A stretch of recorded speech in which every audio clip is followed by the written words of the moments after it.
Halo Elektrizen, apa kabar? Ketemu dengan aku, Bianca, di Elektraktif.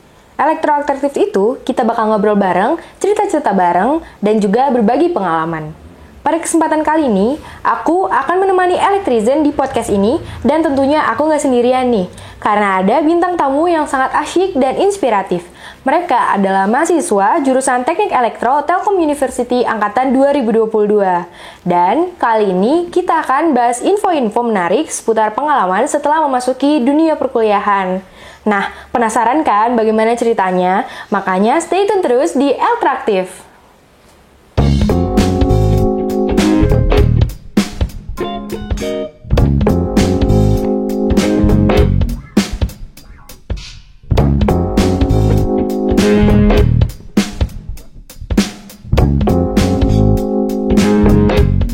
Langsung saja kita sambut teman-teman angkatan 2022. Halo. Halo. Mungkin kita boleh kenalan dulu nih. Aku Bianca, mungkin bisa dimulai dari sini. Oke, perkenalkan Kak, nama aku Muhammad Raiful Firdausi Atarahman, bisa dipanggil Ray. Oke, halo Ray. Halo. Halo, nama aku Rachel Octavia, biasa dipanggil Rachel. Oke, kalian berdua nih satu kelas atau gimana? Iya, kita Satu satu kelas. Oh, dari kelas berapa kalau boleh tahu nih? Kelas Elektro Inter. Oh, jadi teman-teman angkatan 2022 ini dari angkatan 2022 kelas internasional nih teman-teman. Oke, mungkin teman-teman nih, Ray sama Rachel udah siap belum nih? Kita langsung aja masuk ke pertanyaan-pertanyaan untuk Elektraktif kali ini. Boleh sih. Lumayan. Oke, langsung aja kali ya ke pertanyaan yang pertama nih. Kenapa sih teman-teman bisa memilih Telkom University sebagai perguruan tingginya? Nah, mungkin bisa dijawab dari Rahel, ladies first mungkin? Oh iya, boleh. Oke. Kenapa milih Telkom University? Sebenarnya ada ceritanya sih, Kak. Jadi sebelumnya aku gap year sebenarnya. Oh. Terus orang tua tuh bilang, kamu tahun ini kuliah aja daripada waktunya kebuang sia-sia gitu kan. Terus aku bingung mau milih universitas mana nih, sedangkan universitas yang lain udah mau penutupan. Akhirnya mama aku dan kakak aku tuh nyaranin, coba aja deh Telkom University, itu kan bagus, coba tekniknya di sana kan juga bagus. Yaudah akhirnya aku nyoba di Telkom. Oke, jadi tadi awalnya gap year dulu nih, sempat putus asa juga berarti ya? Iya, kayak mau kuliah di mana negeri, gitu? Iya, gitu. Oke, mungkin langsung lanjut ke Ray. Nah, kalau aku dulu mah sebenarnya Telkom itu kayak pilihan terakhir sih. Sebenarnya dulu juga tahun aku daftar Telkom itu juga aku tahun keluar dari universitas sebelumnya karena nggak terlalu cocok. Habis itu kata aslinya juga aku mau rencana pengen gap year juga, tapi kata orang tua kamu tahun ini harus kuliah, dan habis itu daftar ke beberapa universitas dan satunya yang keterima ya Telkom ini. Oh gitu, berarti kemarin di kampus sebelumnya jurusannya teknik elektro juga? Sebelumnya teknik kimia. Oh, oke. Nah, selanjutnya nih, pertanyaan selanjutnya. Teman-teman tuh masuk Telkom University jadi lewat jalur apa nih? Kalau aku yang jalur rapot itu sih Kak, JPA 1. Oh, berarti yang awal berarti ya? Iya. Kalau Ray? Aku juga jalur rapot, tapi yang bagian terakhir aku kurang ingat namanya. Jalur rapot juga. Oh, oke. Jalur raport ya. Berarti dari teman-teman ini dua-duanya jalur raport. Ya. Oke. Mungkin pertanyaan selanjutnya nih. Aku kepo nih. Kenapa sih kalian milih Telkom University terus milihnya jurusan teknik elektro nih? Dari Ray mungkin? Aduh, oke. Sebenarnya pas daftar itu kan disuruh, kalau nggak salah ada 5 pilihan ya. Pilihan pertama itu sebenarnya informatika, keduanya elektro, ketiga yang lain itu aku kurang lupa. Tapi yang keterima akhirnya ya elektro ya sudah. Oke. Kalau Rachel? Kalau aku sebenarnya pengen milih satu, cuman karena dikasih pilihan 5 nggak mau rugi gitu sih Kak. Di situ kenapa pilih elektro? Sebenarnya elektro itu ada di pilihan 4. Pilihan satu itu ya? MBTI, yang kedua itu ilmu komunikasi, yang ketiga itu aku lupa, pokoknya 4 elektro, 5 industri. Terus hasil pengumumannya itu sebenarnya keterimanya di industri sama di elektro. Cuman disuruh pilih gitu mau kemana. Tapi karena sebelumnya aku sekolahnya SMK kelistrikan juga, jadinya aku milih elektro. Rachel sama persis dong, berarti kayak aku. Aku juga pilihan pertama yang BTI, pilihan kedua ilmu komunikasi, pilihan ketiga baru elektro. Malah keterimanya di elektro nih. Oke. Nah, ada nggak sih teman-teman nih dari Rachel sama Rachel sama Ray ini ngerasain perbedaan nggak dari antara pas SMA sama pas perkuliahan ini nih? Kalau dari aku sih sebenarnya kalau dibilang lebih jadi lebih mandiri, sebenarnya waktu SMA juga udah biasa kemana-mana sendiri, di rumah sendiri. Cuman perkuliahan itu bikin aku semakin bisa lebih hemat, habis itu mengatur waktu juga sih. Mungkin dari Ray? Kalau dari aku yang jawaban nggak jauh ya dari Rachel, tapi mungkin kalau dari segi kegiatan belajar mengajar sendiri mah kalau di SMA kan kita lebih ke kayak disuapin sama gurunya lah, materi ini, kisi-kisi ini, nanti ujian juga nggak jauh beda sama ini. Kalau kuliah mah materi dari ini sampai ini kalian cari sendiri lah materinya. Kalau dari kehidupan sehari-hari ya nggak jauh beda sama Rachel, jadi kemana-mana sendiri, harus ngatur uang sendiri, bagi-bagi waktu sendiri juga. Oke, nah masih berhubungan nih sama SMA. Nah kalau dari kalian tuh teman-teman ketika SMA tuh seperti apa kalau menurut pandangan Ray sama Rachel? Aku ya pas SMA sebenarnya sama aja sih, kayak kalau SMA ya mungkin ngerjain tugasnya nggak terlalu gimana, kalau kuliah jadi lebih rajin. Terus SMA aktif organisasi, kuliah sih belum ikut apa-apa sih kalau sekarang ya, untuk sekarang. Kalau Ray gimana nih? Kalau seingat aku mah udah lama.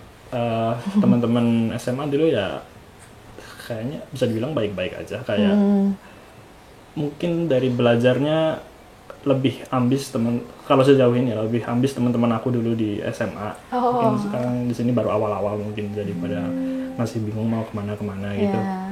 Gitu sih. Oke, berarti kayak kurang lebih sama lah ya teman-teman yang di SMA sama di perkuliahan. Oke, kita lanjut ke pertanyaan selanjutnya nih. Aku mau tahu nih, bagaimana sih cara Ray sama Rachel mengatur antara waktu belajar, bermain, dan bersosialisasi?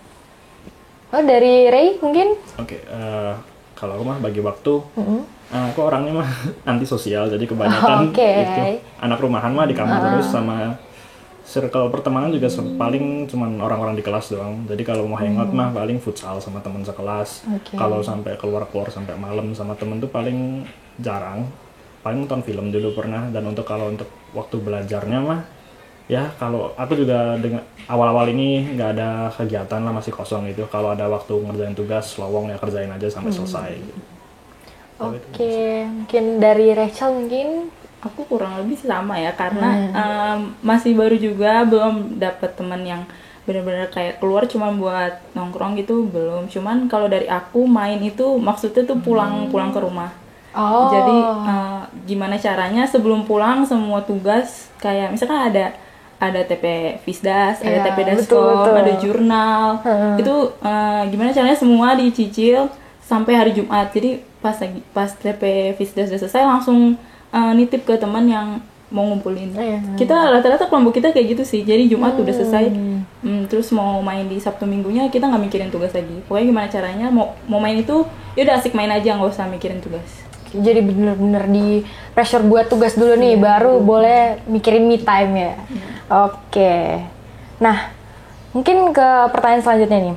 Ada nggak sih dari teman-teman mengalami masalah dalam beradaptasi saat baru masuk kuliah?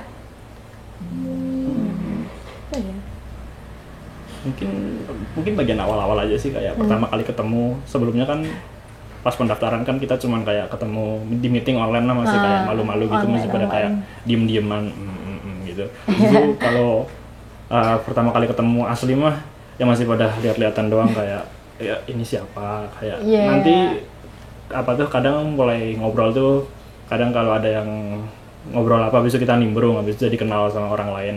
Untuk adaptasinya mah ya mungkin dari situ sih, mungkin awal-awal emang diam, tapi lama-kelamaan juga akrab-akrab juga. Oke, nah buat yang masalah tadi nih, gimana cara kamu nih mengatasi hal-hal tersebut?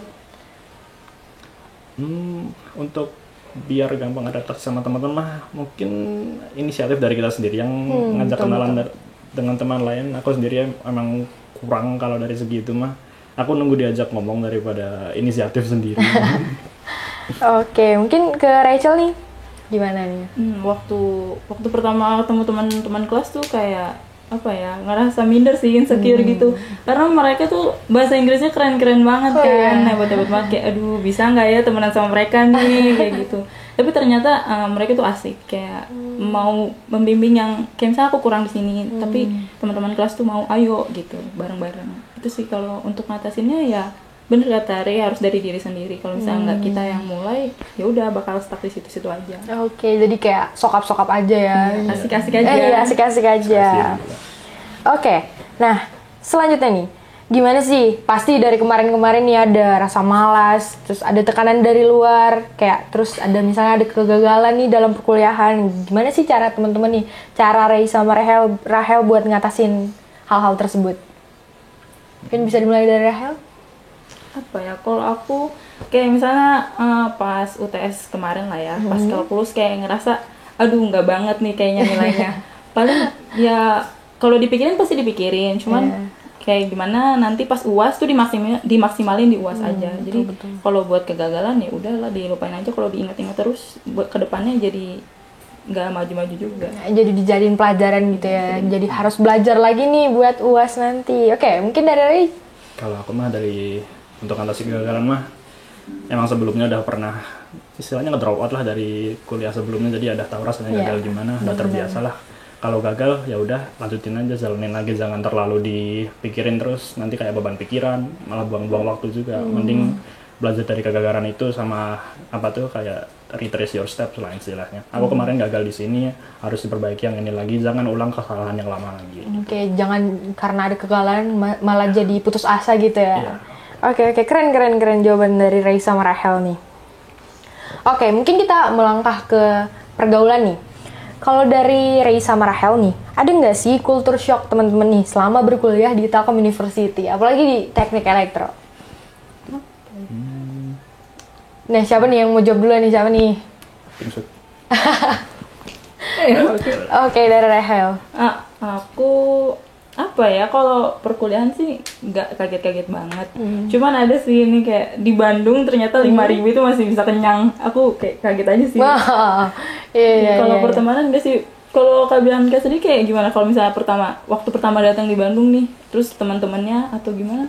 Kalau aku sendiri sih, kalau misal culture shock dalam konteks teman ya, aku dari daerahku tuh nggak jauh-jauh beda sih sebenarnya dari sini. Jadi kalau masalah kaget-kaget tentang pertemanan di sini tuh kayak gimana ya, kalau kita ngelihat pertemanan circle di sini tuh yang kayak udah bebas, yang kayak aku di Makassar udah biasa ngelihat kayak gitu-gitu lah. Jadi aku kayak nggak terlalu kaget gitu. Berarti bisa dong ya, Kak Bianca udah biasa menjaga untuk gak ikut-ikutan yang ke arah-arah negatif gitu. Jadi kita harus pinter-pinter milah aja teman-teman yang kayak emang bener-bener dia mau bawa kita ke yang enggak lah gitu. Gitu aja sih kalau dari aku. Kalau dari Rey gimana nih? Ya kalau KB Bianca kan tadi terbiasa. Kalau aku agak kaget dulu kan. Oke. Di daerah Solo itu kan kayak orang-orangnya ya nggak aneh-aneh banget lah. Paling kalau nakal-nakal pun main malam sama temen, itu pun nggak aneh-aneh banget gitu. Dan kalau untuk dari harga makanan lah kayak Rachel bilang tadi, aku kaget di sini kok semua mahal-mahal banget gitu. Iya, malah kebalikannya kalau dibandingin dari Solo emang kayak gitu sih, emang bener. Nah, motivasi atau dorongan apa sih yang buat Rey sama Rahel nih terus maju dalam menggapai mimpi meskipun banyak tantangan nih kayak kegagalan yang tadi sama hambatan yang harus dihadapi? Dari Rey mungkin? Aku mah karena udah pernah buat kesalahan sebelumnya, jadi ya coba nggak ngulangin lagi sama coba nggak bikin orang tua kecewa lagi lah, mungkin dari situ. Keren.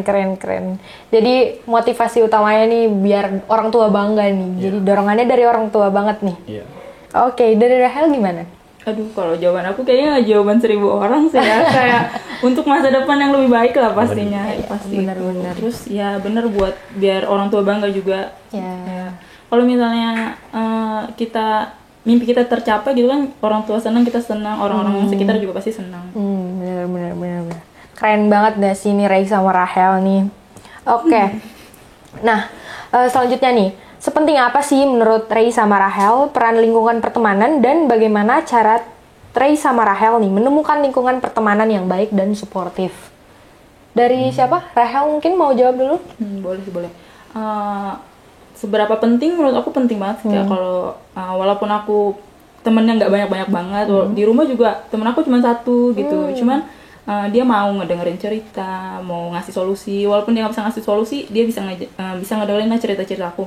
Jadi tuh kayak kalau bahasa sekarang mah bagus buat mental health gitu. Terus juga kalau misalnya kita kesusahan kan kita bisa ke teman. Terus kalau teman merasa susah juga kita mau bantu kan ada perasaan senang juga dari kitanya bisa bantu teman gitu sih kalau aku. Seenggaknya dia ngedukung apa yang kita kita mau dan dia ngerti apa yang kita rasain gitu nggak sih? Kalau dari Ray gimana nih? Kalau aku mah jawaban nggak jauh beda dari Rachel sih sebenarnya, sama ya itu tempat curhat juga untuk istilahnya melampiaskan lah. Kalau aku mah orangnya biasa kalau udah ada kegagalan gitu dipendem sendiri sama pikiran negatif semua, dan dengan ada teman kan kita bisa kayak curhat ke dia, ngeluarin itulah apa istilahnya apa sih, kayak unek-unek lah. Iya benar-benar. Oke, jadi kayak peran temen nih penting banget sih buat kita mental health tadi yang Rahel bilang, buat kayak tempat kita bercerita keluh kesah apa yang kita lakukan sehari-hari. Kalau kita butuh pandangan juga nih dari teman-teman yang lain, itu penting banget ya sih. Aku juga ngerasa kalau peran teman-teman tuh penting banget di hidup aku sendiri. Oke, mungkin lanjut nih. Kita lanjut lagi ke konteks elektro nih. Kalau dari Ray sama Rahel nih, pandangannya sebelum sama sesudah masuk ke jurusan teknik elektro. Gimana? Ray mungkin? Aduh, kalau pandangan aku mah dari di univ sebelumnya elektro tuh orangnya keras, mungkin sama kayak pelajarannya susah. Konteksnya teknik ya, jadi kayak gitu. Begitu. Ya, Oke, itu aja. Oke, dari Rahel? Ya sama sih, paling mikir aduh masuk teknik nih seniornya gimana ya, apalagi waktu aku sekolah juga kayak gitu. Di sekolah SMK itu kayak semi militer gitu, jadi senior ceweknya yang kayak gitu-gitu, terus ya aduh harus masuk teknik nih ketemu senior kayak gini lagi. Ternyata pas udah masuk nggak kayak gitu. Jadi aku pernah lah sekali kesusahan di mata kuliah gitu kan. Terus aku nanya ke cutting dan dia baik gitu, mau ngasih tahu, ngejelasin, nggak seburuk yang aku pikirin kayak aduh galak gitu, enggak sih. Oke, jadi kesimpulannya buat Ray sama Rahel, kalau misalnya ada kesulitan nih, nggak usah sungkan-sungkan nih buat nanya yang ke lebih tahu, mungkin dari kakak-kakak tingkat yang lain, abang kakaknya. Oke, selanjutnya nih, yang terakhir nih dan yang paling utama, apa sih harapan dan atau kayak roadmap gitu dari Ray sama Rahel selama kuliah di teknik elektro? Siapa duluan? Aku yang jawab ya. Oke, boleh. Jadi, Rahel dulu. Roadmap ya, yang pasti banget tuh pengen banget lulus tepat waktu. Mau sebenarnya kalau dibilang pengen cum laude tuh pasti pengen dong. Iya, pengen dong. Cuman utama itu lulus tepat waktu. Dapat IPK di atas 3. Amin. Terus bisa supaya tuh diri bisa berkembang tuh gimana gitu nanti. Habis itu ngedapetin sesuatu yang baik supaya pas nanti di dunia kerja juga bisa kepake. Oke. Dari Ray gimana? Nggak jauh ya juga dari Rahel, pasti insya Allah pengen lulus tepat waktu. Kalau bisa ya insya Allah lulus dengan cepat. Sama coba hal baru lah, kayak contohnya ikut podcast Elektraktif ini. Kayak aku kan orangnya ya anak rumahan, cuman ya diajak podcast ya udahlah, kenapa nggak pernah nyoba sebelumnya. Nyoba ya enak-enak aja gitu. Sama mungkin pengen nyoba jadi asisten lab juga mungkin. Oke, jadi semoga harapan-harapan Ray sama Rahel nih tercapai, dan dari harapan-harapan itu yang pasti harus berusaha dong, harus berdoa, harus juga banyakin belajar, banyakin kayak ngambil pokoknya yang dari kemarin-kemarin deh, jangan sampai putus asa gitu. Nah, Elektrizen, udah tahu kan cerita-cerita menarik dari teman-teman angkatan 2022 kita ini. Aku sebagai moderator mengucapkan banyak terima kasih kepada bintang tamu kita pada podcast kali ini yang telah mau memberikan cerita-cerita pengalaman lucu dan menariknya. Makasih juga Kak udah undang kita buat ngobrol-ngobrol di sini. Oke. Oh iya, Elektrizen, jangan lupa ya untuk follow Instagram dan TikTok KMT di @kmts115. Aku sebagai moderator pamit undur diri pada podcast kali ini. Dan jangan lupa like, komen, dan subscribe YouTube KMT ya. Dadah!